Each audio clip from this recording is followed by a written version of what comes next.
New video shows how man died in RCMP custody. Pro-Palestinian protesters dismantle encampment at the University of Manitoba. 100 students injured in protest over job quotas in Bangladesh. And Rwandan President Paul Kagame wins election extending 3-decade rule. Good morning. It's Tuesday, July 16th. I'm Nora. Here are your headlines.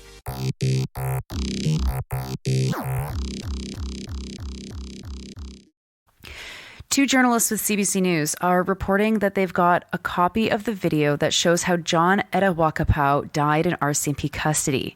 Kristen Anablay and Carolyn Bargo report that they got a copy of the video following a 5-day inquest on how Etawakapau died.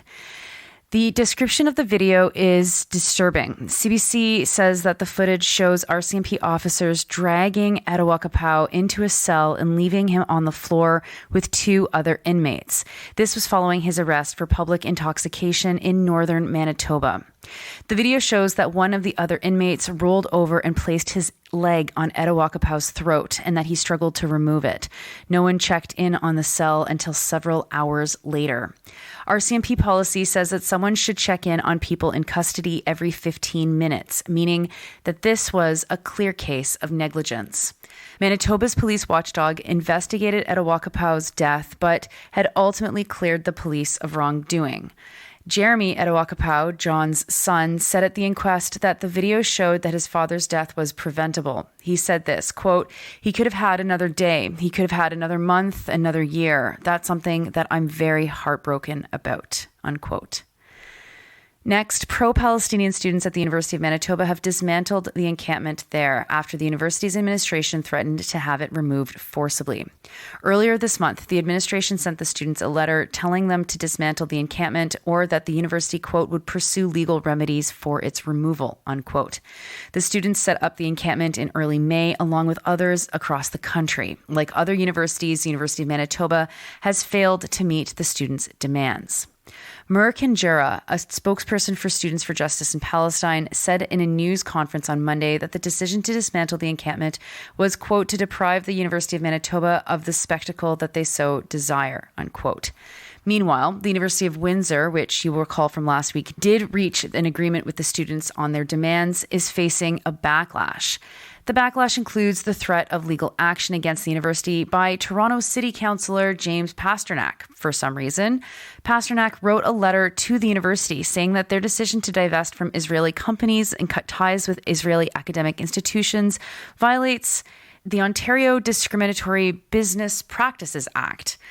That's a new one, Pasternak. Of course, I'd be surprised if he could even locate the University of Windsor on a map, to be honest, and why a random Toronto City Councillor would have anything to say about what the University of Windsor decides to do or not do, or where to invest its money or not, is pretty ridiculous. And so I guess thank you for another of the long list of the ridiculous Zionist tactics that we have seen in the last 10 months as people do their best to try and get Canadians to forget just how many people Israel has slaughtered. We'll go now to international news and first to Bangladesh, where 100 students have been injured in protests calling for the government to end a quota system for government jobs. The quota system closes off applications for government jobs to specific groups of people, including children of fighters in the country's 1971 War of Independence from Pakistan, according to Al Jazeera.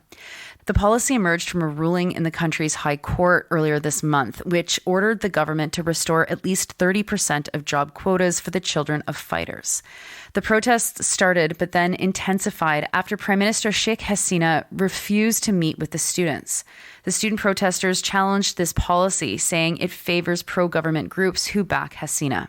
She won her 4th term earlier this year in an election boycotted by the opposition. People threw rocks at the protesters and beat them with sticks, according to witnesses. The protest eventually turned violent as the protesters clashed with the pro-government counter-protesters.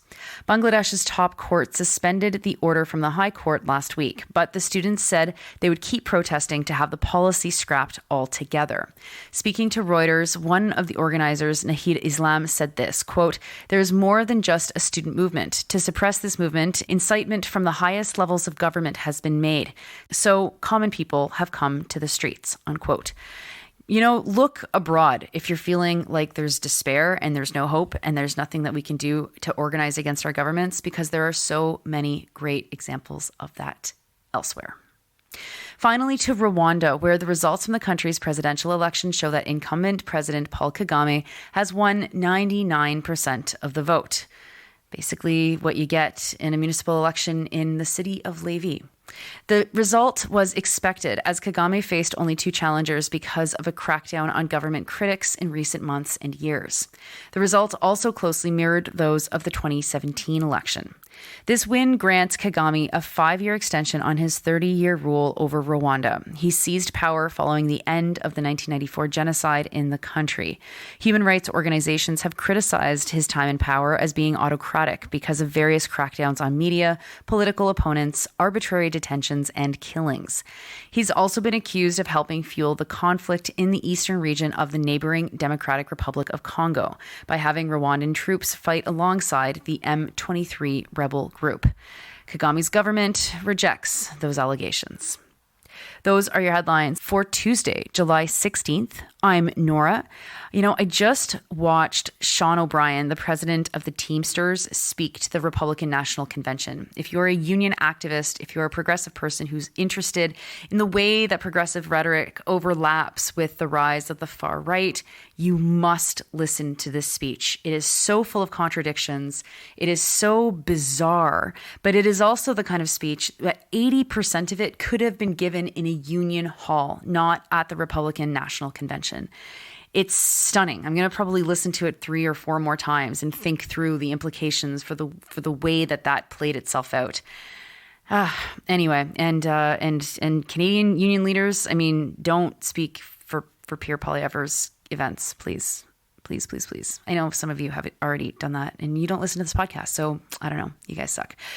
You are listening to this podcast at sandyandnora.com, on the Real News Network podcast feed, and anywhere you get your podcasts. We're finally up on Apple News, so switch over to the new feed. You should be able to find it now. Did I say Apple News? I meant Apple Podcasts. Whatever. I'll talk to you tomorrow. And, it's Sandy and Nora Day. New episode drops in 3 hours. Check it out.